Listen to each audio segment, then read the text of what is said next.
প্রায় প্রতিদিনই নানান কারণে আলোচনায় চ্যাম্পিয়ন্স ট্রফি। ভারত পাকিস্তান দ্বন্দ্বে এই টুর্নামেন্টের ভাগ্য পরিবর্তন হচ্ছে প্রতিনিয়ত।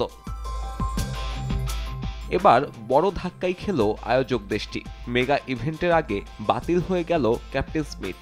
হবে না কোনো উদ্বোধনী অনুষ্ঠানও। তাতে অনেকটাই রং হারালো ৮ দলের এই টুর্নামেন্ট।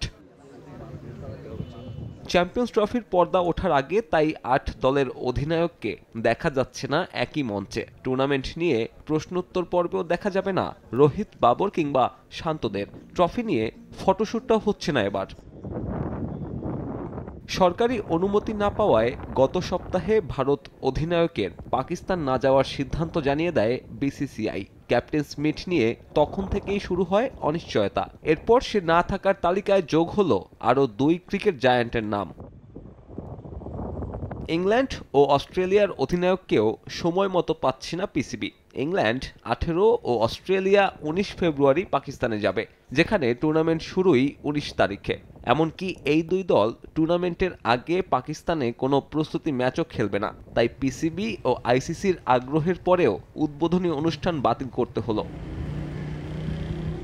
উদ্বোধনী অনুষ্ঠান না হলেও ১৬ ফেব্রুয়ারি একটা ইভেন্ট আয়োজিত হবে লাহোরে, যেখানে ভারত, ইংল্যান্ড আর অস্ট্রেলিয়া বাদে বাকি ৫ দলের অধিনায়ককে রাখার চেষ্টা করছে আয়োজক দেশটি। ২০২৪ টি-২০ বিশ্বকাপের আগেও অংশগ্রহণকারী ২০ দলের অধিনায়ককে একত্রিত করতে পারেনি আইসিসি।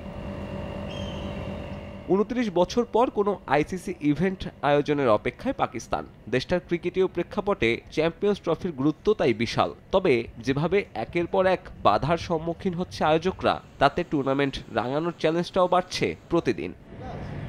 সাব্বির মিথুন, সময় সংবাদ।